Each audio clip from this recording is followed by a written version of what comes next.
les députés du Rassemblement national proposaient la suppression des institutions qui permettent d'instruire les dossiers. Il y en a même certains qui ont proposé de supprimer l'ADEME, par exemple.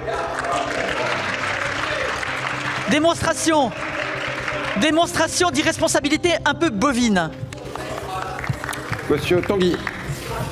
Collègue Voynet, le temps passe et franchement, il y a un moment, il faut dire stop à vos leçons de morale, pour pas dire à vos leçons de religion fanatique. Vous me faites penser à ces courants religieux qui, malheureusement, depuis trop longtemps, ont entretenu la pauvreté pour souhaiter l'avènement des pauvres. Voilà, il fallait toujours faire plus de pauvres pour pouvoir vivre sobrement et vouloir aller au paradis ou en enfer, on ne sait pas très bien avec vous. Donc en fait, il vous faut plus de carbone pour pouvoir condamner le réchauffement. Donc il y a une solution technique comme le captage, sans doute est illimité, qui propose une solution. Ah non, il faut interdire le captage de CO2, comme ça il y aura plus de CO2 dans l'atmosphère et on pourra envoyer plus Greta Thunberg dans les médias pour pleurnicher sur le CO2 que vous avez mis dans l'atmosphère. Vous êtes des fanatiques de la peur. Et comme tous les fanatiques, vous voulez que la société entière ait peur. Eh bien nous, au Rassemblement national, nous n'avons pas peur. Nous croyons dans le progrès humain. Nous croyons dans l'État capable de porter la recherche nucléaire à un niveau de sûreté qui lui permet de garantir un atout économique et un atout pour les salariés. Qu'allez-vous dire à vos électeurs? Que la facture va encore doubler, tripler? C'est la promesse que vous pouvez garantir à nos électeurs. Vous n'êtes plus capable de garantir un seul acquis humain, un seul progrès humain. Vous partagez avec la Macronie le choix de la pénurie. Vous croyez que l'être humain doit s'excuser d'exister.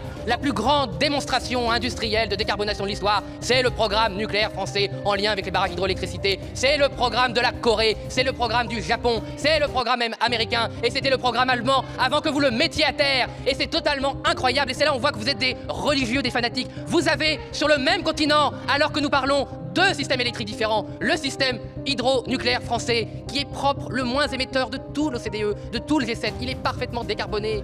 Et vous avez à côté le vôtre, l'Allemagne, qui est noire du charbon, noire de l'anthracite, gris du gaz, que vous avez sacralisé en déployant les énergies intermittentes. Vous avez été au gouvernement en Allemagne pendant des années et le seul héritage que vous laissez à l'Europe, c'est les gazoducs, les laisses que Vladimir Poutine a sur l'Allemagne. Ils avaient acheté les socialistes avec Gérard Schröder, ils avaient acheté les Verts allemands. Vos alliés en Allemagne ont touché de l'argent pour tuer le nucléaire au profit du gaz et du charbon. Et vous êtes encore là à donner des leçons de morale alors que vous êtes des climatocides, c'est vous. Et vous accusez les autres d'être responsables des crimes dont vous êtes responsables. Est-ce par cynisme? Est-ce par incompétence? Est-ce par corruption? L'avenir le dira, mais vous n'êtes pas des écologistes, vous êtes des escrocs. Bien. J'ai l'impression que Monsieur Tanguy a suscité quelques vocations. Si tu aimes ce genre de vidéo, abonne-toi.